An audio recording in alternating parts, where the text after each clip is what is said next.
ప్రసంగంగా తీసుకొని నిజంగా దానియేలు గ్రంథంలో చూసినట్లయితే ఆ యొక్క వృద్ధుడైనటువంటి వ్యక్తి ఎవరో కాదు, మరి దేవుడని, ఆయన మహోన్నతుడని, ఆయన పరిశుద్ధుడు, ఆయన యొక్క రాజ్యానికి అంతం లేదనేటువంటిది మనము నేర్చుకుంటున్నాము. కాబట్టి ఈ రోజున ఒక ప్రత్యేకమైన పాటను మేము పాడబోతున్నాము.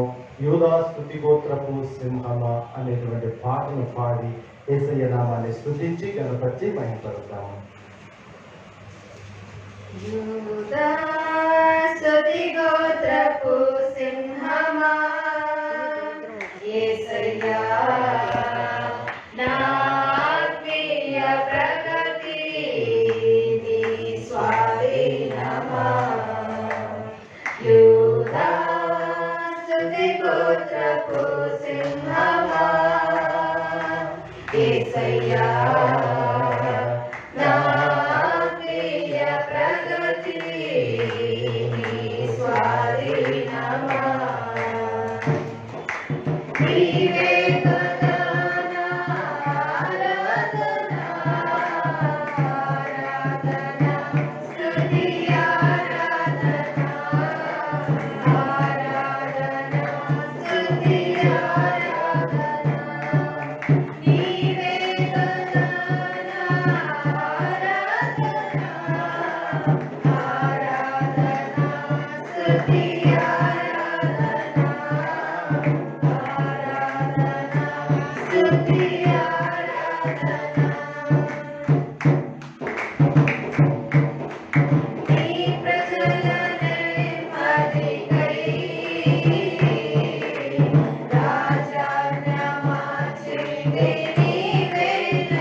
Thank you sisters. మంచి పాటను పాడి దేవుడి నామాన్ని స్తుతించే కృపను దేవుడు మనకు అనుగ్రహించినందుకు దేవాది దేవునికి స్తుతి స్తోత్రాలు తెలియజేద్దాము.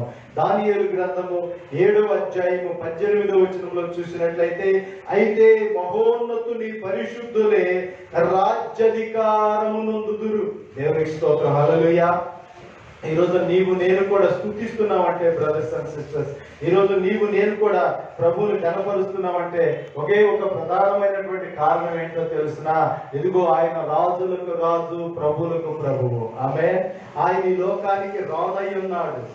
ఇదిగో ఈ రోజున పడేటువంటి శ్రమ, ఈ రోజు పడేటువంటి కష్టము, ఈ రోజు పడేటువంటి ఇబ్బంది, ఈ రోజు ఉన్నటువంటి రోగము, ఈ రోజు ఉన్నటువంటిది ఏదైనా కూడా కావచ్చు, అదన్నీ కూడా ఆయన రాజ్యంలోనికి, ఆయన సర్వాధికారములోనికి నీవు నేను కూడా ప్రవేశించినప్పుడు అవన్నీ కూడా మటుమాయమైపోతాయి.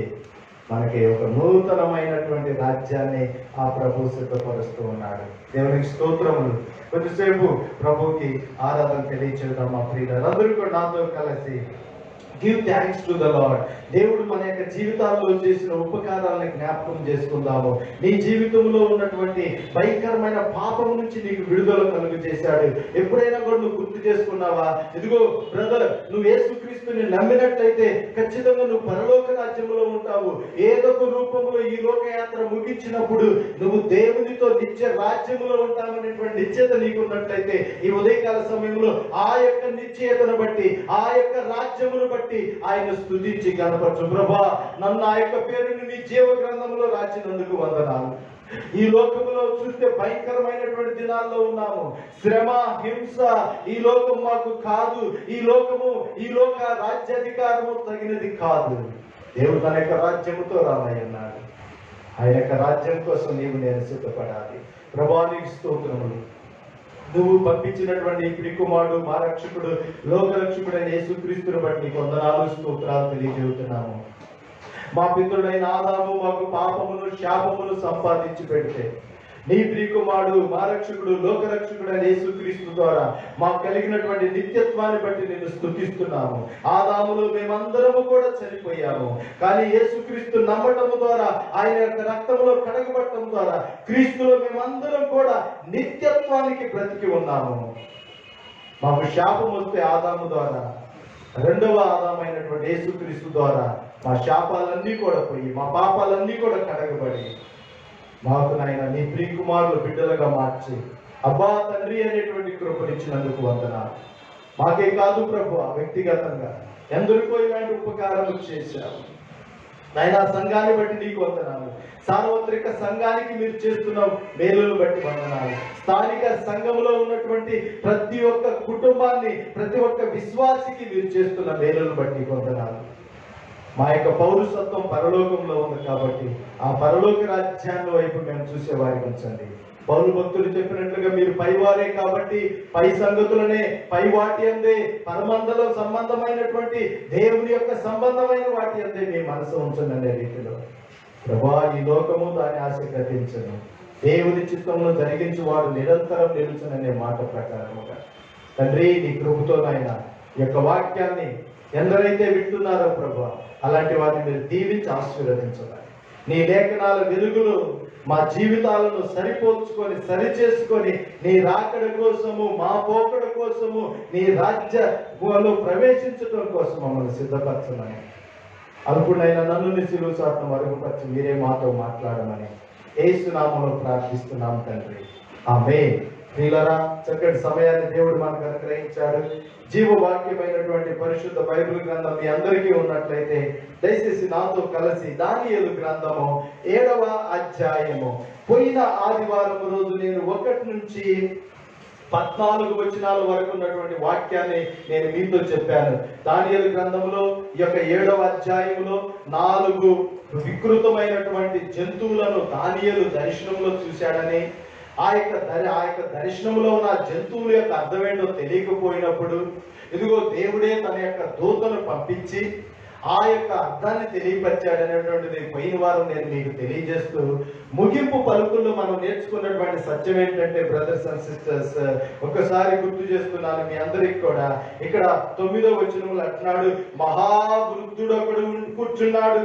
ఎక్కడున్నాడంటే ఈ మహావృద్ధుడు సింహాసనం మీద కూర్చొని ఉన్నాడు. ఆయన యొక్క గుణగణాల గురించి, ఆయన స్థితిని గురించి ఇక్కడ రాయబడి ఉంది. ఆయన వేసుకున్నటువంటి వస్త్రములు ధవళముగాను మహిమగాను హిమముగా ఉన్నాయని వాక్యంలో రాయబడి ఉంది. అతని యొక్క తల వెంట్రుకలు పరిశుద్ధమైన గొర్రె శుద్ధమైనటువంటి గొర్రె బొచ్చు వలె తెల్లగా ఉన్నాయని, అంతేకాకుండా ఆయన దగ్గర ఆయన కూర్చున్నటువంటి ఆ సింహాసనము దగ్గర నుంచి ఏమొస్తున్నాయట? అగ్ని కణాలు. ఇవన్నీ కూడా దేనికి సూచన తెలిసిన ప్రియులారా, దేవుడు ఎంత పరిశుద్ధుడు అని చెప్పడానికి సాదృశ్యము. మనము మానవ రూపంలో అర్థం చేసుకోవడానికి అగ్గి అనేటువంటిది కాలుతుంది. అర్థమవుతుందా? కాబట్టి దేవుడు ఎలాంటి వాడంటే దహించు అగ్ని లాంటి వాడు. పరిశుద్ధ బైబిల్ గ్రంథంలో దేవుని యొక్క ప్రత్యక్షతను మనం చూసినప్పుడు ఎంతో మందికి ఆయన ప్రత్యక్షపరచబడినప్పుడు ఇదిగో అగ్ని రూపంలోనూ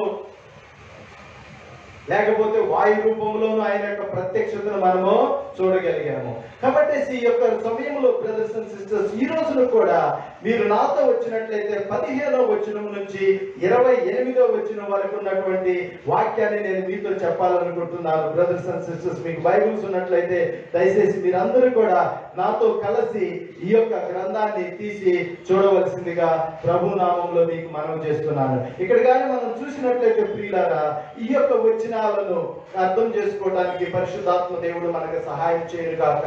కాబట్టి book of Daniel chapter 7 15 to 28 versus మనం చదివినట్లయితే ఇక్కడ 3 ప్రధానమైనటువంటి విషయాలలో దేవుడు దానియేలుకి ప్రత్యక్షపరుస్తూ ఉన్నాడు. 3 ప్రధానమైనటువంటి విషయాలను.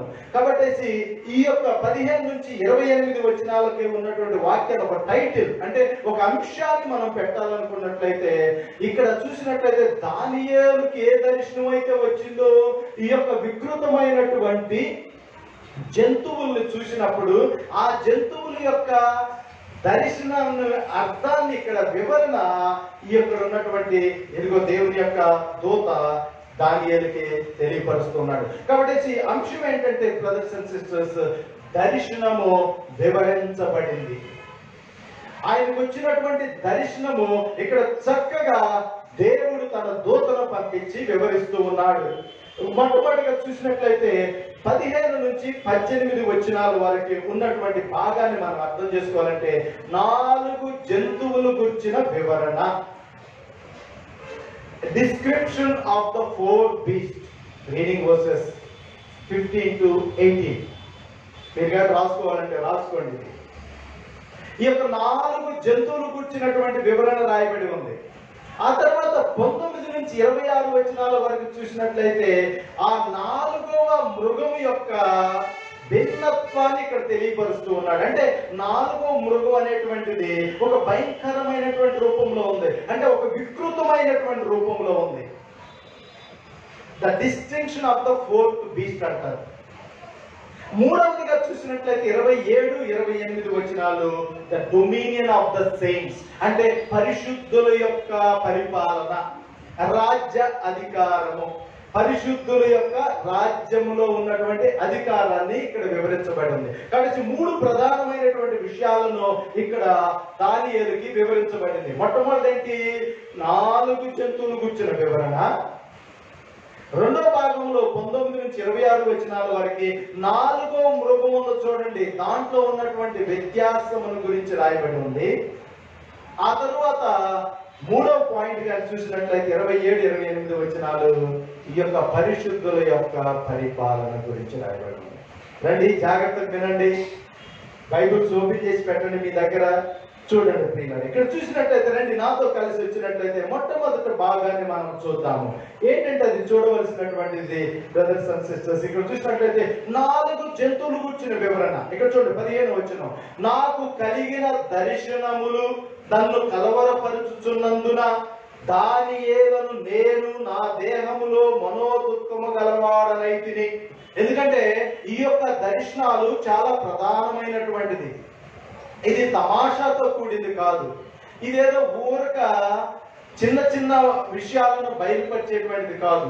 ఇది దేవుని యొక్క రాజ్యమును గురించి, ఒక పక్క మానవుల యొక్క రాజ్యమును గురించి, దేవుని యొక్క రాజ్యము ఎంత యుగయుగాలు ఉండేటువంటి దాని గురించి, మానవుని యొక్క రాజ్యము ఎంత అస్థిరమైనటువంటి దాని గురించి, మానవుని యొక్క అధికారం ఎలా కూలిపోతుంది, దేవుని యొక్క అధికారం ఎలా ఎత్తబడుతుంది అనేటువంటి అనేకమైనటువంటి గూఢమైనటువంటి అర్థాలతో కూడినటువంటిది. కాబట్టి దానియేలు తెలుసుకోవాలని ఆసక్తితో ఉన్నాడు. కాబట్టి దానియేలు మనోదుఃఖముతో ఉన్నాడు, తనకు అర్థం కానటువంటి రీతిలో ఉన్నాడు. వెంటనే ఏమంటున్నాడో తెలిసిన 16వ వచనంలో చూసినట్లయితే, నేను దగ్గర నిలిచి ఉన్న వారిలో ఒకని వద్దకు పోయి ఇందును గూర్చిన నిజమంతయు నాకు తెలియజెప్పమని అడుగగా అతడు నాతో మాట్లాడి ఆ సంగతుల భావము నాకు తెలియపరిచాడు. కాబట్టి ఈ యొక్క దేవదూతల సమూహము ఇక్కడ ఉన్నటువంటి వారు నేను వ్యక్తిగతంగా నమ్మేటువంటిది.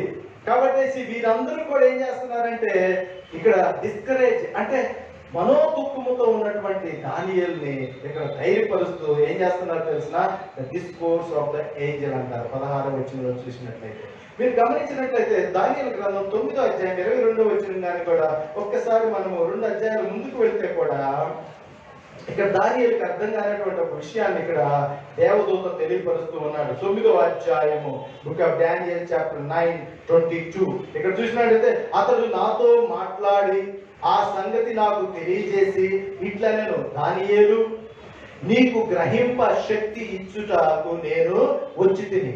ఈ దేవదూత ఏమంటున్నాడు తెలిసిన, దానియేలు నువ్వు దేవునికి ప్రియమైనటువంటి వాడివి. దానియేలు దేవుడు, ఆ మహోన్నతుడైన దేవుడు ఇదిగో స్వయాన ఆయనే నీ మీద ఇంట్రెస్ట్ తీసుకొని నన్ను నీ దగ్గరకు పంపించాడు. ఇది ఈ యొక్క దర్శనం యొక్క అర్థం తెలియజేయడానికి. హల్లెలూయా. Blessed Daniel. నిజంగా దానియేలు దగ్గరికి దేవదూత వచ్చాడు. దానియేలు దగ్గరకు వచ్చినటువంటి కారణం కూడా చెప్పాను కదా.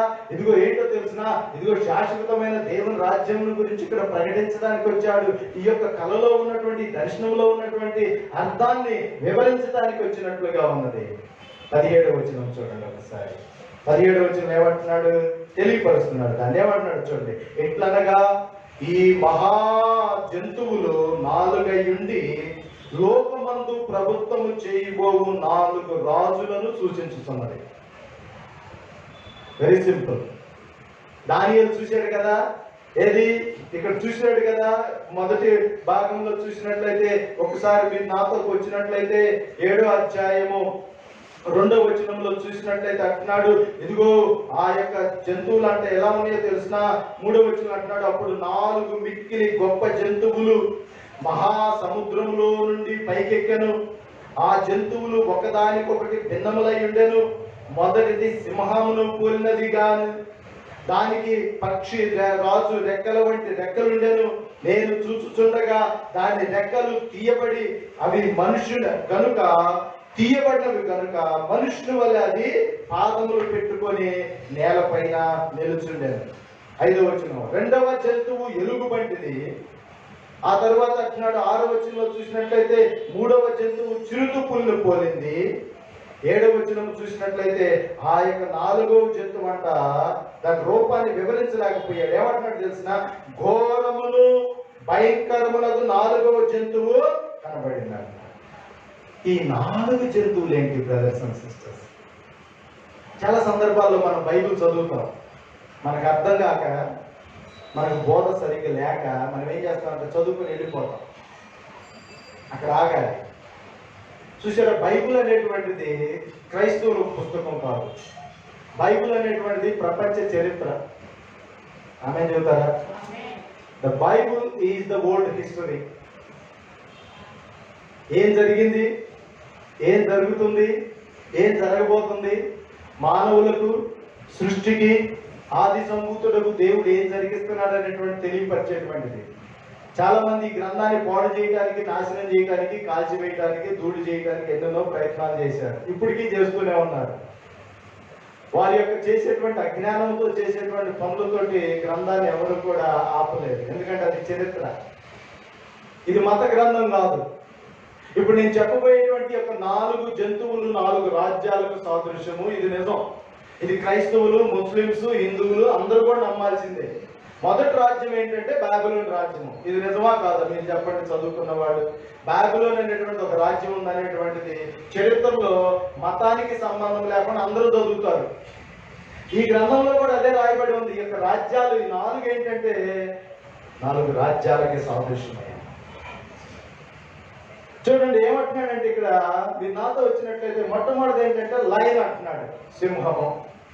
ఇది ఏ రాజ్యానికి సాదృశ్యమైందంటే బాబిలోన్ రాజ్యానికి.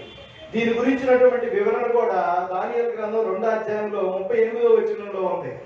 ఏమంటే తలభాగంలో చూసినట్లయితే ఎలా ఉంది, అది బంగారంతో ఉంది, ఒక మనుషుడి రూపం ఉంది, ఆ బంగారంతో ఉంది. మీరు కానీ చూసినట్లయితే చరిత్ర కానీ మీకు తెలుసుకున్నట్లయితే 605వ సంవత్సరం నుంచి 639వ సంవత్సరం క్రీస్తు పూర్వము, 605వ సంవత్సరం నుంచి 539వ సంవత్సరం వరకు బాబిలోన్ ఆస్థానం అనేటువంటిది ఈ ప్రపంచంలో ఉన్నది. దాన్ని ఈ రోజున ఏమంటున్నారంటే బాబేల్ అంటున్నారు. బాబేల్ అనేవాడు పూర్వకాలంలో దాన్ని ఈ రోజున బాగ్దాద్ అన్నారు. ఇరాక్ అనేటువంటి ప్రాంతము మిడిల్ ఈస్ట్ లో. ఇది నిజం. చరిత్ర ఎవరు కూడా మార్చలేరు. బైబిల్ సత్యముగా మాట్లాడుతూ ఉన్నది. కాబట్టి ఈ యొక్క నెబుకద్నెజర్ యొక్క ఆస్థానమును, బాబిలోన్ యొక్క ఆస్థానము దీనికి సాదృశ్యమై ఉన్నది. ఆ తర్వాత యొక్క ఆస్థానముల గురించి చూసినట్లయితే ఇంకోటి ఏంటంటే 2వ జంతువుల గురించి చూస్తే అది ఎట్లా ఉందంటే ఎలుగుబంటి లాగా ఉంది. ఈ యొక్క ఎలుగుబంటి విచిత్రం ఏంటో తెలిసిన, దీని పళ్ళల్లో పీక్కొని తింటుంది. ఇది ఏ రాజ్యానికి సాదృశ్యం అంటే మాదీయులు, పారసీయులు. ఎందుకంటే ఆ రోజు మీరు కానీ చదివినట్లయితే 6వ అధ్యాయం కానీ మీరు జ్ఞాపకం చేసుకున్నట్లయితే బాగా గుర్తుపెట్టుకోండి.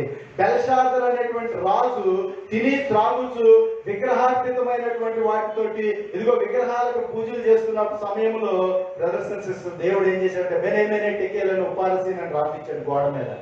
అంటే నీ ప్రభుత్వాన్ని తొలగించాను, నేను తీసివేశాను, నీ రాజ్యాన్ని నేను వేరే వాళ్ళకి ఇస్తున్నాను అన్నాడు. ఆ రాత్రికాల సమయంలోనే చరిత్రను రాసుకోండి. చరిత్రకారులు ఇది నిజం. ఆ రాత్రే ఏమయ్యాడు, బెల్షాజర్ చనిపోయాడు. మాదీయులు, పారసీయులు అనేటువంటి వారు, పెర్షియన్స్, మీడో పెర్షియన్స్ అనేటువంటి వారు రాజ్యాధికారంలోకి వచ్చారు. సో వీడి యొక్క రాజ్యాధికారం గురించి 5వ అధ్యాయం 28వ వచనం, 8వ అధ్యాయం 20వ వచనంలో కూడా రాయబడి ఉంది. వీళ్ళ కాల పరిమితి ఏంటో తెలిసిన 539వ సంవత్సరం నుంచి 331వ సంవత్సరం క్రీస్తు పూర్వం వరకు వీళ్ళు పరిపాలన చేశారు. వీళ్ళందరూ కూడా పరిపాలన చేశారు. మళ్ళా రాసుకోండి, క్రీస్తు పూర్వము 539వ సంవత్సరం నుంచి 330వ సంవత్సరం వరకు కూడా వీళ్ళందరూ కూడా ఏం చేశారంటే మీడో పర్షియన్స్ అంటారు, మాదీయులు, పారసీయులు, వీళ్ళు పరిపాలన చేసినట్లుగా రాయబడి ఉంది. ఆ తర్వాత వీళ్ళ యొక్క వికృత శ్రేష్ఠులో కొంతకాలం నడిచింది. ఆ తర్వాత 3వ రాజ్యం వచ్చింది. అదేంటో తెలిసిన, ఒక బీస్ట్ అంటున్నారు. దాన్ని ఏమంటున్నారంటే ఈ యొక్క ఏంటో చిరుత పులి. ఈ యొక్క రాజ్యం ఏంటో తెలిసిన గ్రీకుల సామ్రాజ్యం. అలెగ్జాండర్ ద గ్రేట్ అని మీరు చదువుకున్నారు ఎప్పుడన్నా? చదవలేదా?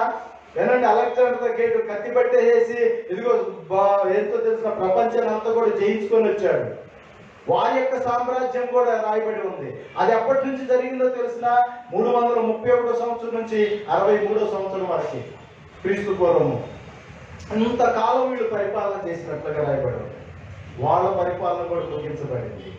4వ జంతువు ఏంటో తెలిసిన మనము దాన్ని అర్థం చెప్పలేనటువంటి ఆ దానియేలు కూడా అర్థం చేసుకోలేదు. ఇది ఏంటి? ఫస్ట్ ఏమన్నాడంటే ఇది సింహం అన్నాడు, ఎలుగుబంటి అన్నాడు, ఇది ఏంటో తెలిసిన చిరుతుకులు అన్నాడు. 4వ జంతువు కాడికి వచ్చేసరికి దాని రూపాన్ని వివరించలేకపోయాడు. ఆ రూపం వివరించలేకపోయిన సామ్రాజ్యం ఏంటంటే రోమా సామ్రాజ్యం. అది అప్పటి నుంచి 63 క్రీస్తు పూర్వం 63 నుంచి దాదాపుగా 70వ సంవత్సరం వరకు తర్వాత కూడా వీళ్ళు పరిపాలన చేసినట్లుగా రాయబడి ఉంది. ఇది దానియేలు కలిగిన దర్శనం. కాబట్టి నేను ఎందుకు ఇంత వివరంగా డేట్స్ తో ప్రకారంగా చెప్పానంటే, మొట్టమొదటి నేను ఈరోజు నా ప్రసంగంలో చెప్పాలనుకుంది ఏంటంటే, స్ట్రాంగ్ గా బైబుల్ జీవ గ్రంథము, దేవుని గ్రంథము, మనుషులకు చరిత్రకు సంబంధించిన గ్రంథము. ఆమె చెప్పడం ఒకసారి హల్లెలూయా. నిజమండి. కాబట్టి బైబుల్ని మీరు ఎప్పుడు కూడా సిగ్గుపడవద్దు. బైబుల్ చదివేటప్పుడు, బైబుల్ తీసుకొచ్చేటప్పుడు మీతో పాటు ఎప్పుడు కూడా దాచిపెట్టొద్దు. ఎందుకంటే అది జీవ గ్రంథము, దాంట్లో చరిత్ర ఉంది. నువ్వు హిస్టోరియన్, నువ్వు కానీ బైబుల్ హిస్టారికల్ గా చదవాలి. దానికోసమే బైబుల్ చదివేటప్పుడు ప్రతిదాన్ని స్పిరిచువలైజ్ గా చదవద్దు. ప్రతిదానికి కూడా ఒక ఆత్మీయ అర్థాన్ని తీసుకొచ్చేసి పెట్టుకోవద్దండి. ఇవన్నీ కూడా చరిత్రాత్మకంగా ఉన్నాయి, ఆధ్యాత్మికంగా విలువలు ఉన్నాయి. కాబట్టి ప్రతిదాన్ని కూడా మనం ఆ విధంగా ఇంటర్ప్రిటేషన్ అనేటువంటి తీసుకోవాలి. ఇక్కడ చూసినట్లయితే బ్రదర్స్ అండ్ సిస్టర్స్, నాతో కానీ మీరు వచ్చినట్లయితే ఒక్కసారి ఇంకా కింద వచ్చిన వాళ్ళని కానీ మనం చూసినట్లయితే ఏమంటే, దానియేలు ఒక విధంగా ఇక్కడ 18వ వచనం చూస్తే, అయితే మహోన్నతుని పరిశుద్ధులే రాజ్యాధికారము నొందుదురు. హల్లెలూయా. బ్రదర్స్ అండ్ సిస్టర్స్, ఒకరోజు రాబోతున్నది ఏంటో తెలుసునా? ఇదిగో బాబిలోను రాజ్యం కూలిపోయింది, మాదీయులు పారసీకుల రాజ్యం మారిపోయింది. ఆ తర్వాత గ్రీకులు సామ్రాజ్యం అనుకున్నాడు, ఇదిగో నన్ను జయించేటువంటి వారు ఇంకెవరు కూడా లేడు అనుకున్నాడు. ఎవరు? అలెగ్జాండర్ ద గ్రేట్ అనేటువంటి ఆయనకు ఒక దోమ పుట్టిందంట. చరిత్రకారులు చెబుతున్నారు. దాదాపుగా జమ్మూ కాశ్మీర్ ఈ ప్రాంతాలకు వచ్చి జయించడానికి వచ్చినప్పుడు, ఆయన అనారోగ్యంతో ఉన్నప్పుడు, జ్వరం వచ్చిందంటే ఏం జరిగిందో తెలియదు, కానీ ఆయన వెనక్కి వెళ్ళేటప్పుడు ఆయన చనిపోయాడు, వెళ్ళిపోయాడు. మీకు తెలుసు అలెగ్జాండర్ ద గ్రేట్ ఒక లాస్ట్ కోరిక ఏంటో తెలుసా? నేను చనిపోయిన తర్వాత నా శవాన్ని తీసుకెళ్లేటప్పుడు చేతులను బయట పెట్టను అన్నాడు. సహజంగా చచ్చిపోతే చేతులు ఏడో చేతులు కడతాము మనం. నేను చేతులు బయట పెట్టాడు. ఏమంటున్నాడు? నేను ఒట్టి చేతులతో వచ్చాను, ఈ లోకానంతా జయించాను, ఏం తీసుకుపోవట్లేదు. చూసారా? ఏం తీసుకుపోవట్లేదు, ఒట్టి చేతులతో వెళ్ళిపోతున్నాను. ఈ రోజున ప్రియులారా గమనిస్తున్నారా? ఈ రోజున రాజ్యం కోసం, అధికారం కోసం చూడండి ఎంత ఫైటింగ్ జరుగుతుందో ప్రాక్టికల్ గా మనం చూస్తున్నాం. అవునా కదా? వీడు కానీ అధికారంలోకి వచ్చి చేస్తే వాళ్ళు లాగుతూ ఉంటారు, వాళ్ళు మార్చుకోవడానికి ఇంకొకరు మారుతూ ఉంటారు రాజ్యాధికారం కోసం. ఇక్కడ గమనించండి, పరిశుద్ధుల కంట ఇక్కడ ఏమంటున్నాడు చూడండి, ఇదిగో అయితే మహోన్నతుని పరిశుద్ధులే. దేవునికి స్తోత్రం, హల్లెలూయా. ఇదిగో ఆయన రాజ్యము స్థిరమైనటువంటిది, ఆయన రాజ్యం బలమైనటువంటిది, ఆయన రాజ్యము పరిశుద్ధతో కూడింది. ఆయన రాజ్యములో పరిశుద్ధులే ఉంటారు. ఆ యొక్క అధికారాన్ని దేవుడే ఈ పరిశుద్ధ జనానికి ఇవ్వబోతున్నాడు. ఇప్పుడు ప్రశ్న ఏంటంటే, నిజంగా నువ్వు పరిశుద్ధురాలువా? ఆ యొక్క రాజ్యంలో నువ్వు ఉండాలంటే యేసు ప్రభువు అన్నాడు యోహాను సువార్త 14:7 నేనే మార్గమును, నేనే సత్యమును, నేనే జీవము, నా ద్వారానే తప్ప ఎవ్వడునో తండ్రి యొద్దకు ఆ రాజ్యంలో ప్రవేశించలేదు. అందుకోసం అంటున్నాడు, ఇదిగో నా తండ్రి చేత ఆశీర్వదించబడిన వాళ్ళ రండి, లోకము పుట్టినది మొదలుకొని. అబ్బా, ఆ మాట వింటుంటే అసలు నాకు చాలా సంతోషం వేస్తుంది. ఎప్పటి నుంచి అంట? నా కోసం ఒక రాజ్యాన్ని కడుతున్నాను నా దేవుడు. హల్లెలూయా. ఎప్పటి నుంచి? నేను 1972 సంవత్సరంలో పుడితే నా దేవుడు నా కోసం ఒక రాజ్యాన్ని ఎప్పటి నుంచి కడుతున్నాడు తెలిసిన? అసలు ఈ లోకం ప్రారంభం ముందు నుంచే ఆయన నా గురించి ప్లాన్ తో ఉన్నాడు. Praise the Lord. నీవు నేను ఎందుకు నిరుత్సాహపడుతున్నావు? నీవు నేను ఎందుకు దేవుని వైపు చూడకోకుండా తిరుగుతున్నాము? ఆలోచన చేయండి. మనకు ఒక చిన్న శ్రమ వస్తే, ఒక బాధ వస్తే దేవుడిని నిందించట్లేదా? బ్రదర్, సిస్టర్, దేవుని యొక్క రాజ్యంలో ఆల్రెడీ నువ్వు ఉన్నావు. దేవుని యొక్క రాజ్యంలో నీ పేరు రాయబడి ఉంది. ఇవంతా కూడా మనం కేవలం ఒక ప్రయాణికులమే, ఒక ప్రదేశం నుంచి ఒక ప్రదేశానికి దాటేటువంటి సమయంలో ఉన్నామంతే. ఈ లోకంలో యాత్రికులము, పరదేశులము అంటున్నాడు పౌలు గారు. కాబట్టి ఇది స్థిరమైనటువంటిది కాదు, స్థిరమైనటువంటి పట్టణము దేవుడు కట్టుచూ ఉన్నాడు. అందుకోసం అంటున్నాడు, నా తండ్రి చేత ఆశీర్వదించబడిన వారు రండి, లోకం పుట్టింది మొదలుకొని మీ కొరకు చిత్తపరచబడిన రాజ్యాన్ని. ఇక్కడ అంటున్నాడు పరిశుద్ధ రాజ్యం, స్థిరమైన రాజ్యం. Praise God. నువ్వు ఉండబోయే రాజ్యం సిస్టర్, బ్రదర్, దాంట్లోకి రోగం ఉండదు. బైదవే అక్కడ ఆపరేషన్ ఉండదు, అక్కడ టీకాలు వేయించుకోవడం ఉండదు, ఇక్కడ కరోనా ఉండదు, అక్కడ క్యాన్సర్ ఉండదు, అక్కడ గుండె హార్ట్ అటాక్ ఉండదు, అక్కడ లివర్ ప్రాబ్లమ్స్ ఉండదు, అక్కడ గ్యాస్ ప్రాబ్లమ్స్ ఉండదు, అక్కడ తలనొప్పి ఉండదు, అక్కడ ఏ సమస్య కూడా ఉండదు. Praise God. ప్రశ్న ఏంటంటే, ఆ రాజ్యంలోకి నువ్వు వెళుతున్నావా? ఆ రాజ్యంలోకి నువ్వు ప్రవేశించాలంటే ప్రభువైన యేసుక్రీస్తు ఒక్కడే మార్గమై ఉన్నాడు. అందుకోసం ఇక్కడ అంటున్నాడు 18వ వచనం భాగం నుండి, అయితే మహోన్నతుని పరిశుద్ధులే రాజ్యాధికారులు. Praise the Lord. Hallelujah. We are going to be a victorious persons and we are the rulers of this world with the Holy God, with the Holy Christ. మీకు తెలుసా, క్రీస్తు రాజ్యము రాబోతుంది. ఈ లోకంలో ప్రియులారా 7 యుగాలు అనేటువంటిది ఉంది. నేను ఒకసారి మీతో చెబుతున్నాను. ఆదాము యుగం అన్నారు, గడిచిపోయింది. నోవహు యుగం అన్నారు, అంటే పిచ్చోడు ఏంటి, వర్షం రావడం ఏంటి, మనకి ఇన్ని సౌకర్యాలు ఏంటి ఈ లోకంలో, ఎవరు నాశనం చేస్తారు, ఎంత తప్పు మాటలు అనుకున్నారు. ఇప్పుడు కూడా సంఘం ద్వారా దేవుడు తెలియజేస్తున్నాడు, చనిపోయినటువంటి వారు మొదట లెగుస్తారు, ఆ తర్వాత సజీవమైనటువంటి మనం మార్పు చెందుతాము, మనందరం కూడా ఎక్కడికి వెళ్తాము? మేఘముల మీద మధ్యాకాశంలో ఆయన ఎదుర్కోవడానికి వెళ్తాం. హల్లెలూయా. చూసారా?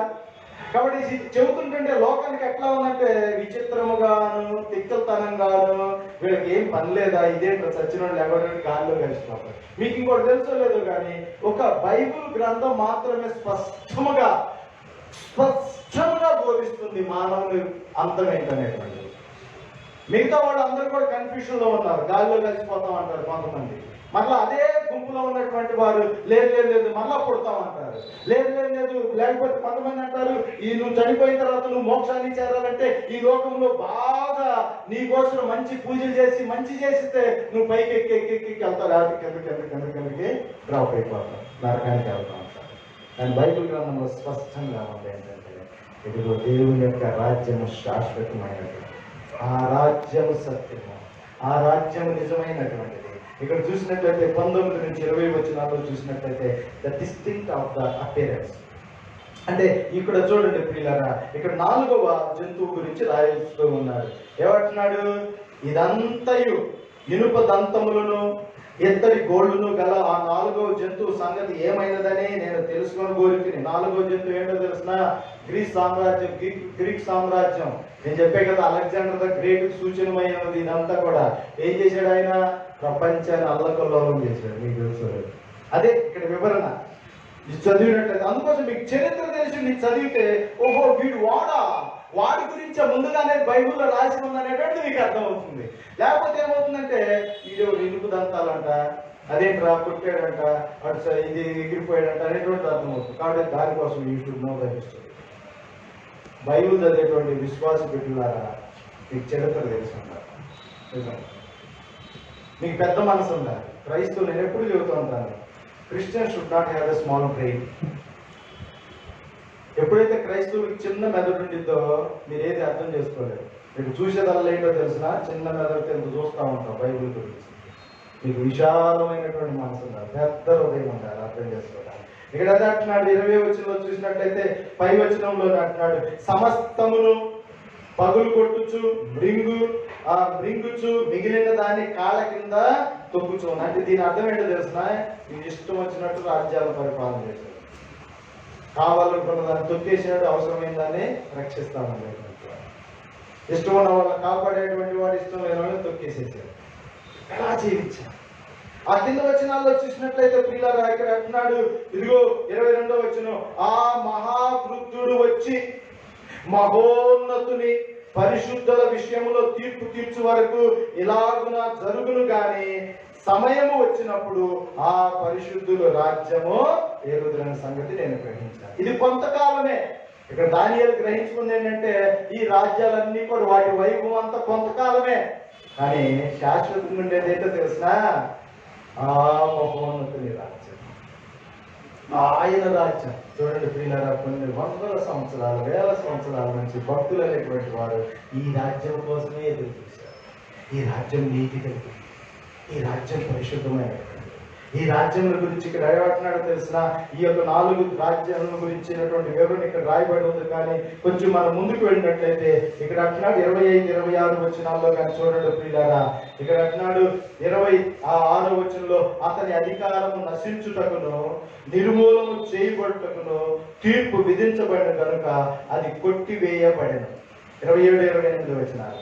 ఆకాశమంతటి క్రిందనున్న రాజ్యమును, అధికారమును, రాజ్య మహత్యమును మహోన్నతుని పరిశుద్ధులకు చెందను. అబ్బా, చూస్తున్నారా ఎవరికి చెందుతుందంట? ఈ రోజున మనం ఒక రాజ్యాన్ని, ఒక అధికారంలోకి రావాలంటే చాలా కష్టపడాలి, అవునా? యుద్ధాలు చేయాలి. ఈ రోజున ప్రభుత్వాన్ని నిలబెట్టుకోవాలంటే వాళ్ళకి ఎట్లా ఉందో తెలిసిన చాలా కష్టం ఉంది. ప్రపంచవ్యాప్తంగా America, Australia, France, Germany, Britain, భారతదేశము, రాష్ట్రాలు, ఏ రాష్ట్రం ఎక్కడ చూసినా కూడా ఉండేది ఎంతకాలం వాళ్ళ అధికారం? 5 సంవత్సరాలు, అవునా కదా? వీడు ఎగిరి ఎగిరి ఎక్కి ఎక్కి ఎక్కి ఎక్కి ఎక్కి ఆ సీట్లో కూర్చున్న తర్వాత మళ్ళీ దిశ తోసేవాడు అంటాడు. దీన్ని నేను ఎందుకు కంపేర్ చేస్తున్నానంటే దేవుని రాజ్యం గురించి. వాళ్ళ గురించి నేనేది విమర్శ చేయట్లేదు. ఇక్కడ నా దేవుని రాజ్యము, ఇదిగో నేను నమ్మేటువంటి దేవుని రాజ్యము, నేను ప్రకటించే దేవుని రాజ్యము, ఈ యొక్క బైబుల్ రాజ్యము, ఇదిగో దేవుని యొక్క మహోన్నతుని రాజ్యం ఎలా ఉంటుందో చూడండి. 27వ వచనం అంటున్నాడు, ఆయన రాజ్యము నిత్యము నిలుచును. There is eternal everlasting kingdom will be coming. అంతే. ఇక్కడ అంటున్నాడు ఆయన యొక్క రాజ్యము నిరంతరము నిలుచును. ఆయన యొక్క రాజ్యానికి అంతం అనేటువంటిది లేదు. ఒక్కసారి కానీ మీరు కానీ ప్రియులారా నాతో వచ్చినట్లయితే ఇక్కడ చూద్దామా? ఇక్కడ గమనించినట్లయితే ఏమంటున్నాడంటే ఒకసారి చూడండి, కీర్తనలు 22వ అధ్యాయం, కీర్తనలు 22వ అధ్యాయం 27వ వచనం నేనే చదువుతున్నాను. ఒక్కసారి కానీ కీర్తనలు 22వ అధ్యాయము 27వ వచనంలో కానీ మనం చూసినట్లయితే మీరు రాసుకోండి ఈ యొక్క మాటను. కీర్తనలు క్షమించండి, కీర్తనలు 22వ అధ్యాయము 27వ వచనంలో అంటున్నాడు ఈ యొక్క మాటలు చదువుతున్నాను. భూదిగంతముల నివాసులందరూ జ్ఞాపకము చేసుకున్నట్టు యెహోవా తట్టు తిరిగెదరు. అన్య జనుల వంశస్థులందరూ నీ సన్నిధిని నమస్కారము చేసి. 29వ వచనం, రాజ్యము యెహోవాదే, అన్య జనులలో ఏలువాడు ఆయనే. బా, రాజ్యము యెహోవాదే, ఇంకా నో డౌట్. ఆయన అధికారం ఇవ్వకోకుండా ఎవరు కూడా ఈ రోజున పరిపాలన చేయలేరు. అందుకోసమే ఇక్కడ చూసినట్లయితే చూసారు ఈ 4 రాజ్యాలు, బ్రహ్మాండమైన రాజ్యాలు గుర్తు చేసుకోండి. ఎవరు? బాబిలోను రాజ్యము, మాదీయులు పారసీకుల రాజ్యము, గ్రీకుల సామ్రాజ్యము, రోమిల సామ్రాజ్యము. ఇవన్నీ కూడా ఏమైపోయినా తెలిసిన ఇదిగో చేతి సహాయం లేనటువంటి రాయి వచ్చిందంట. మీరు కానీ చదివినట్లయితే దానియేలు గ్రంథం 2వ అధ్యాయంలో ఉన్నది ప్రియులారా. ఏమైందంట? పాదముల మీద పడినప్పుడు ఏమైపోయిందో తెలిసిన ఈ బంగారంతో ఉన్నటువంటి ఇదిగో ఈ యొక్క సామ్రాజ్యాలు అన్నీ కూడా ఏమైపోయినట్టే తుత్తునేలైపోయింది. ఎవరైనా కాపాడుకున్నారా? నెబుకద్నెజరు అనుకున్నాడు, నా రాజ్యాన్ని ఎవరు కూడా పాడు చేయకూడదు, ఇది స్థిరంగా ఉండాలి, ఈ రాజ్యాన్ని పడిపోకూడదు. ఇంకో 100 సంవత్సరాలు, ఒక 200 సంవత్సరాలు, 300 సంవత్సరాలు, 400 సంవత్సరాలు నా కొడుకులే పరిపాలన చేయాలి, నా పిల్లలే చేయాలి, ఈ రాజ్యం నా పేరు ఉండాలనుకున్నాడు. మీకు తెలుసా టవర్ ఆఫ్ బాబెల్ అని గోపురం కట్టాలనుకున్నారు. వాళ్ళు ఏమనుకున్నారు? పేరు సంపాదించుకుందాం అనుకున్నారు. మా రాజ్యం అంటే పేరు ఉండాలి, మా ప్రభుత్వం అంటే పేరు ఉండాలి, మా పథకాలంటే పేరు ఉండాలి, ఇదిగో నా పేరు ఉండాలి, నెక్స్ట్ టైం కూడా నేనే రావాలి అధికారంలోకి, అల్లా నేను చేస్తాను అనుకుంటారు. ఎన్ని ప్రభుత్వాలు మారినాయి, అవునా? మారలేదా? కానీ ఇక్కడ దేవుని యొక్క రాజ్యం చూడండి. దేవుని యొక్క రాజ్యానికి అంతం లేదు. ఇక్కడ అదే నాకు నచ్చినటువంటి మాట ఇది. నిజంగా బ్రదర్స్ అండ్ సిస్టర్స్, ఎప్పుడైతే ఈ లోకంలో ఉండేటువంటి కేయోస్ నేను చూసినప్పుడు నాకు గుర్తొచ్చేటువంటి యొక్క మాట ఎవరినాడో తెలిసిన, ఆయన రాజ్యము నిత్యము నిలుచును, అధికారులందరూ దానికి దాసులై విధేయులగుదురు. 20వ వచనం 28వ వచనం అంటున్నాడు, ఇంతలో సంగతి సమాప్తమాయనని చెప్పారు. బ్రదర్స్ అండ్ సిస్టర్స్, అలా చెబుతున్నాను, ఈ లోకంలో నువ్వు జీవిస్తున్నావా? ఇది నీ రాజ్యం కాదు. ఇది కేవలం మనం పరదేశులము. మన డెస్టినీ అంటే మన యొక్క అంతం అనేటువంటిది ఇంకా ముందు ఉన్నది. అదే పరలోక రాజ్యం. అక్కడికి చేరుకోవాలనేది ఆశ. అందుకోసం ఒక భక్తుడు రాశారు, పరలోకమేనా అంతఃపురం చేరాలనేనా తాపత్రయం. ఎక్కడుంది నీ తాపత్రయం? నేను అనుకుంటున్నాను, ముగింపులో ఒక మాట చెబుతున్నాను. ఈరోజు కరోనా అనేటువంటి రోగంతో మనందరం కూడా ప్రపంచం ఎక్కడా కాదు, ధనవంతులు కాదు, పేదవాళ్ళు కాదు, నువ్వు చదువుకున్నావు చదువుకోలేదు, ఇది గాలిలో వచ్చేటువంటి ఒక రోగం. Very simple. దానికోసం మనం ఉప్పు మూసుకుంటే ఇప్పుడు నాకుంటే నీకు రాకుండా దూరంగా మెయింటైన్ చేస్తే ఇది వెరీ సింపుల్. అయితే మనం ఏం చేస్తున్నామంటే ఈ రోగం గురించి చర్చిస్తున్నారు, ఈ రోగం గురించి విపరీత ప్రచారం చేస్తున్నారు, ఈ రోగం గురించి అన్ని వివరాలు వాడు అర్థం చేసేదంటే ఫార్వర్డ్ చేస్తున్నారు మెసేజెస్. ఇదంట ముందు అదంట, అక్కడ ఉందంటే ఇక్కడ ఉందంట, కళ్ళ లేకున్నారు, చెవులు లేకున్నారంట.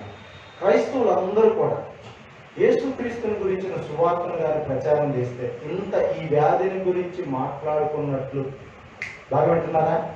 ఈ వ్యాధిని గురించి మాట్లాడుకున్నట్లుగా మనందరం కూడా యేసు ప్రభువుని గురించి, శాశ్వత రాజ్యం గురించి నీ ఇంట్లో నీ భర్తతో మాట్లాడితే, నీ భార్యతో మాట్లాడితే, నీ కోడలతో మాట్లాడితే, చర్చికి రాని వాళ్ళతో మాట్లాడితే ఈ పాటికి సువార్తీకరణ ప్రపంచమంతా జరిగిపోయేది. హల్లెలూయా. జరిగేదా కాదు? దీనికి ఇచ్చిన ప్రచారము మనం యేసు ప్రభుకి ఇవ్వట్లేదు. ఈ కరోనా గురించి మాట్లాడుకునేటువంటి ఈ రోగము ఊరికే పోతుంది, దాని అంతటా అదే. అశ్రద్ధగా ఉంటుంది, అది ప్రాణం మీదకి వస్తుంది, అంతే. అర్థమవుతుంది. దీని గురించి మనము ఫోన్లో చూస్తూ ఉంటాం, జాగ్రత్త అయ్యా, ముక్కుకు పెట్టుకయ్యా, మూతి పెట్టుకయ్యా. మంచిదే, నేనేం వ్యతిరేకించట్లేదు అవన్నీ. కానీ వీటన్నిటికంటే మించింది ఏంటంటే చచ్చిపోయిన తర్వాత నువ్వు నరకానికి వెళ్తావరా కుమారుడా.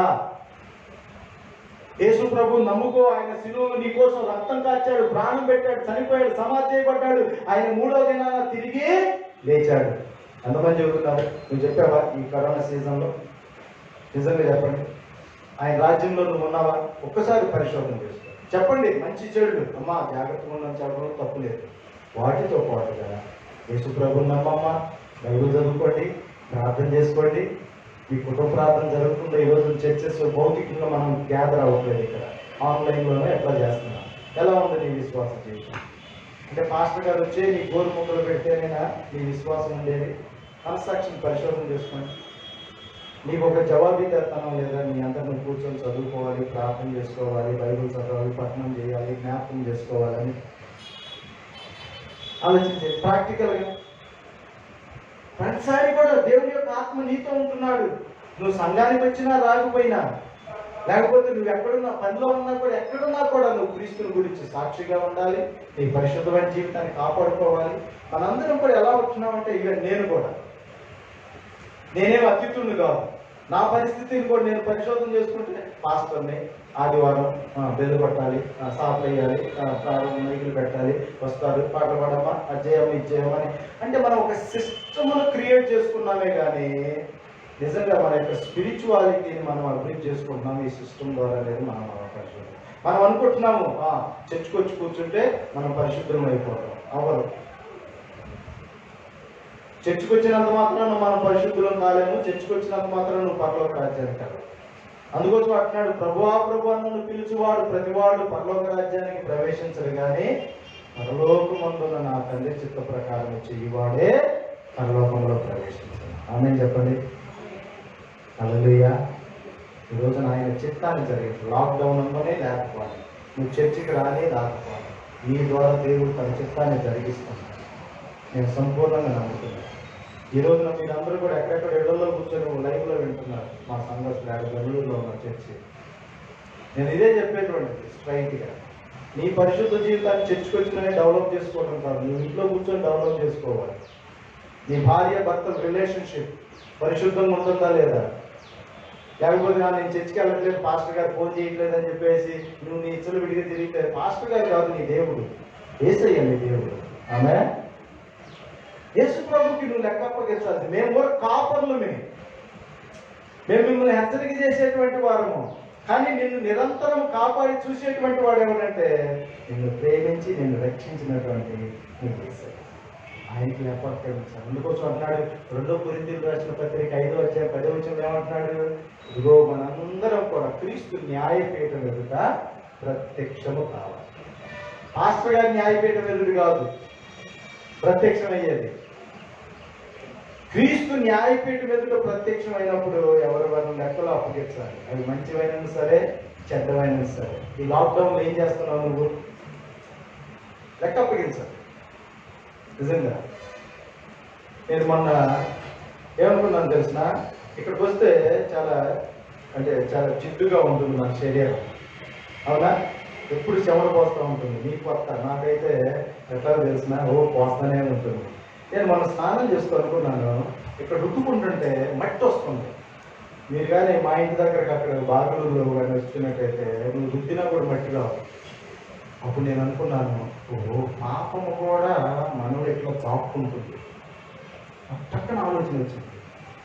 ఈ మన్నునైతే రుద్దుకుంటున్నాను కానీ నాలో ఉన్న పాపాన్ని చూసారా? నువ్వు అంటూ తవ్వుతూ ఉంటావు. ఇప్పుడు ప్రాక్టికల్ ఉదాహరణలు ఇస్తున్నాను. దాంట్లో ఉన్న గలీజ్ అంతా పోవాలనుకుంటావు. ఆ రుద్దేటప్పుడు నువ్వు ప్రాక్టికల్ కనుక్కున్నావా? ఏసయ్యా నా హృదయంలో ఎంతో గలీజ్ ఉంది, గొప్ప ఉంది. సూపు ద్వారా, తలంపుల ద్వారా, ఆలోచన ద్వారా ఆ గొప్పను కడుగేయ. ఎట్లా కడుగుతాడు?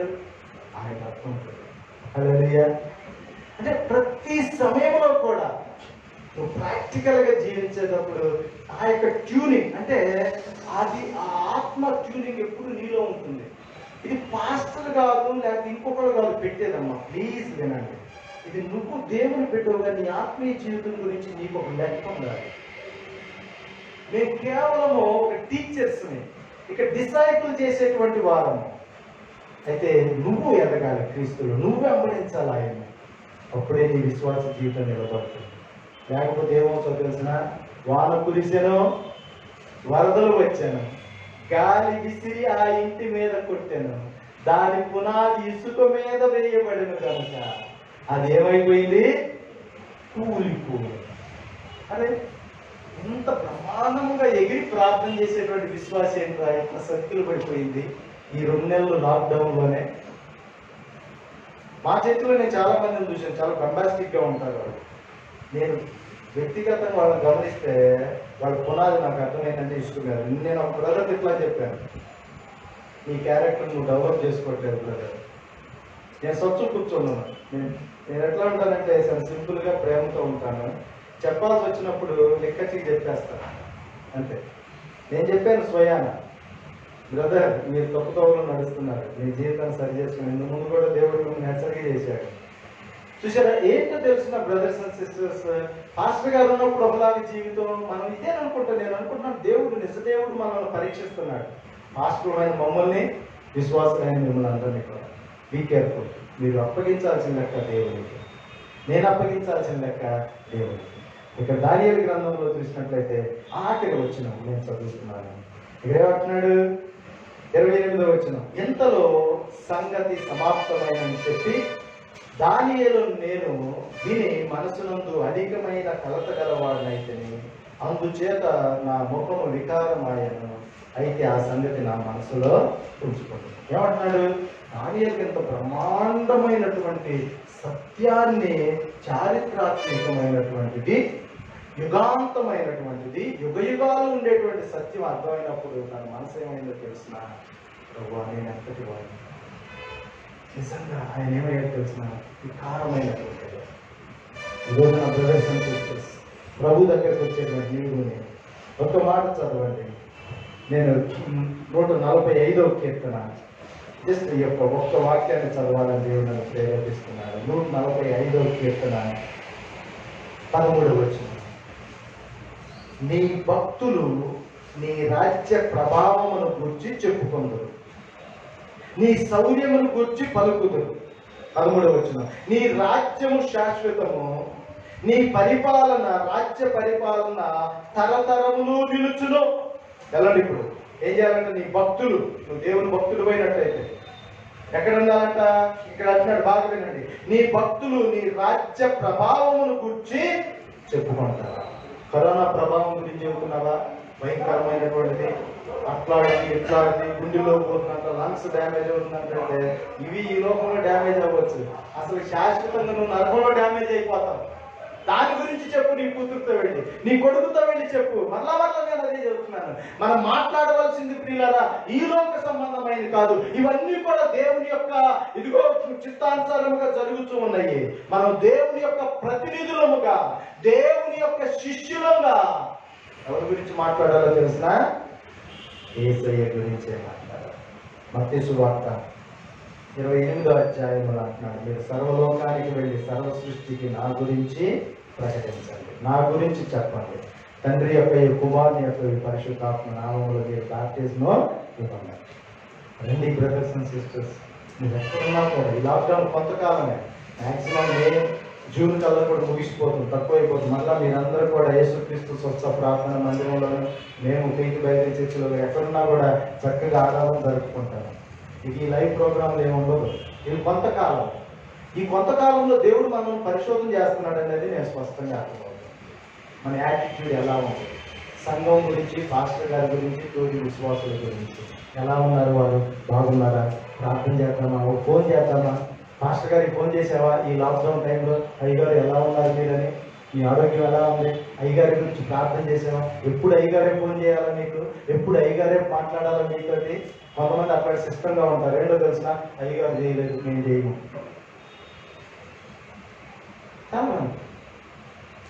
చాలా సంఘాలు అయ్యగారు ఎప్పుడైనా మాట్లాడారు అనుకోండి, వాడు షాక్ అవుతూ ఉంటారు. ఏంటి అయ్యగారు ఫోన్ చేయలేదు ఈ మధ్య, మేము మమ్మల్ని మర్చిపోయారా, ఏంటి మా సంగతి మర్చిపోయారా. అయ్యగారు కూడా ఒక మనిషే, నేను ఒక పాస్టర్ని, నేను ఒక మనిషిని, నేను ఒక విశ్వాసిని. అర్థమవుతుందా? నేనే పత్తాకు పరిగెత్తుకొని వెళ్ళి మీకు ఫోన్లు చేసి మీతో మాట్లాడి బాగున్నారా బ్రదర్ అంటే, మరి మీరు ఎప్పుడు అయ్యగారితో మాట్లాడేది? మీరు అయ్యగారి యోగక్షేమాలు తెలుసుకోవాల్సిన కర్తవ్యం మీకు లేదా? ఆలోచన చేయండి. తప్పు నడుస్తుంది మన సంఘాలు, అన్ని సంఘాల్లో కూడా నేను గమనించాను. ఇది చాలా పొరపాటు. మీరు నిజంగా దైవభక్తి కలిగిన వారైతే అయ్యగారికి ఫోన్ చేయటం, అమ్మగారికి ఫోన్ చేయటం, లేకపోతే ఎల్డర్స్ ఉంటారు సంఘంలో, లేకపోతే తోటి విశ్వాసంతో ఒకరికొకరు మాట్లాడుకోవటం, ఇదే శిష్యత్వం అంటే. హెచ్చరించుకోవటం, సిస్టర్ అయ్యో మనం యేసుక్రీస్తు స్వస్థ ప్రార్థన మందిరానికి వెళ్ళలేకపోతున్నాము, మనం అందరం కూడా కలవలేకపోతున్నాము, అయ్యగారి వాక్యం వెళ్ళలేకపోతున్నాము, ఎలా ఉన్నారు అయ్యగారు, అయ్యగారి కోసం ప్రార్థన చేసి ప్రోత్సహించుకోవటం, ఉత్సాహపరచుకోవటం. నువ్వు అనుకుంటున్నావు ఏంటో తెలిసిన, చాలా మంది అనుకునేది ఏంటంటే నేను ఒక ఎలక్ట్రిక్ ఫైర్, ఏంటో తెలిసిన ఆ చర్చి అనేటువంటి ఎలక్ట్రిక్ ఫైర్లో కూర్చొని ఇట్లా బిల్డింగ్ లోపల కూర్చొని వస్తేనే ఏమవుతాం, మేము ఎనర్జెటిక్గా ఉంటాం అనుకుంటాం. లేదు, బయటికి వెళ్తే ఆ ఎనర్జీ ఉండదా, ఆ పరిశుద్ధత ఉండదా, ఆ అవసరత ఉండదా? మనం దేవుని ప్రతినిధులు, చర్చిలో ఉన్నా, ఇంట్లో ఉన్నా, ఎక్కడున్నా. కాబట్టి రండి, దానియేలు గ్రంథం ధ్యానం చేసుకుని ఇంటికి వెళ్ళండి, మళ్ళా చదవండి. దేవుని యొక్క కృపలో మీరు అందరూ కూడా పాల్గొని ప్రార్థన చేసుకున్నాం. ప్రేమ కలిగిన మా తండ్రి, పరిశుద్ధుడానికి వందనాలు, స్తోత్రం తండ్రి. ఎత్తబడి యొక్క వాక్యాన్ని మా హృదయాల్లో ఫలించినట్లుగా సహాయం చేయండి. ఈ రోజున ఎవరైతే దాని లైవ్ ప్రోగ్రామ్ దాన్ని మాటలు విన్నారో అలాంటి వారిని మీరు బలపరచండి, మీరు దీవించండి ప్రభా. నీ శక్తి కలిగిన ఆత్మతో వారిని నింపండి. ఈ లాక్డౌన్ ప్రభా శాశ్వతం కాదు, కొంతకాలమే ప్రభా. మా ప్రభుత్వాలకు మంచి నిర్ణయాలు తీసుకునే కృపనివ్వండి. ప్రజలు నాయన వారు తీసుకునే నిర్ణయాలకు లోబడేటువంటి మనసును దయచేయండి ప్రభా. ఈ కరోనా రోగంతో ఎందరైతే బాధపడుతున్నారో, ఈ COVID-19 ప్రభా మీరొక్కరే అనుమతించారని నమ్ముతున్నాను ప్రభా. అది నీ చిత్తం ప్రభా, నీకు మహిమకరముగా దీన్ని త్వరగా తొలగించమని. ఎవరైతే నాయన అనారోగ్యంతో బాధపడుతున్నారో అలాంటి వారి మీద నీ కరుణ చూపించండి, నీ కృప చూపించండి, నీ దయ చూపించండి. పేద ప్రజలు, అమాయకమైనటువంటి వారు తండ్రి అయినా నీ యొక్క ఖడ్గం వచ్చినప్పుడు జనులను హెచ్చరిక చేయమంటున్నావు ప్రభా. ఇది మరణ మృదంగం అనేటువంటి రోగం. దీని ద్వారా ప్రభా ఎవరైతే నష్టపోయారో వారిని ధైర్యపరచండి. ఎంతో మంది తల్లిదండ్రులు కోల్పోయారు, అనాథలైనటువంటి వారు ఉన్నారు, దరిద్రతలోనికి వెళ్ళినటువంటి ఉన్నారు ప్రభా. ఇంకా హాస్పిటల్లో బెడ్స్ మీద ఉన్నటువంటి వారి కోసమే యేసు నామంలో ఇప్పుడే విడుదల దయచేయండి. మా ప్రియులు డాక్టర్స్ జ్ఞాపకం చేసుకోండి, వారు చేస్తున్న సేవలు, నర్సెస్, టెక్నీషియన్స్ ప్రభా. హాస్పిటల్ ఎంతో మంది ఆయన శ్రమపడి పనిచేస్తున్నారు. అలాంటి వారిని మీరు దీవించి కాపాడండి.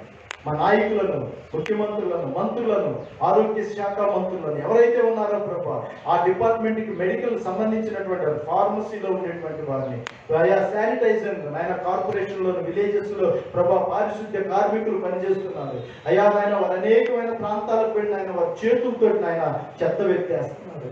ప్రభుత్వం ఆయన వారిని ముఖ్యం, వారి కుటుంబాలకు ఏ రోగం రాకుండా చేయండి. అన్నిటికంటే ముఖ్యంగా నేను నమ్ముకునే అవకాశం కలిగించేయమని నా ప్రార్థన ఆలోచించమని, నీ చిత్తమైతే ప్రభా నాయన ఈ యొక్క రోగములకు నాయన త్వరగా నాయన మందు నాయన అందరికి అందునట్లుగా సహాయం చేయమని వేడుకుంటున్నాను. అలా గుర్తు చేసుకుంటున్నాను, ఈ లోకం అంతా శాశ్వతము, నీ రాజ్యమే శాశ్వతం. నీ రాజ్యంలోకి మాకు స్థానం ఇచ్చినందుకు వందనాలు. లేని వారికి కూడా నేను నమ్ముకునే అవకాశం దయచేయమని యేసు నామములో ప్రార్థిస్తున్నాను తండ్రి. ఆమేన్. హల్లెలూయా. దేవుడు దీవించిన గాక. ప్రియులారా, మరి చక్కటి వాక్యాలు వినగలిగాము. కొంచెం సమయము అటు ఇటుగా జరగడం ద్వారా మరి మేము కొంచెం త్వరగా ముగిస్తున్నాము. కాబట్టి ఈ సమయంలో మీకే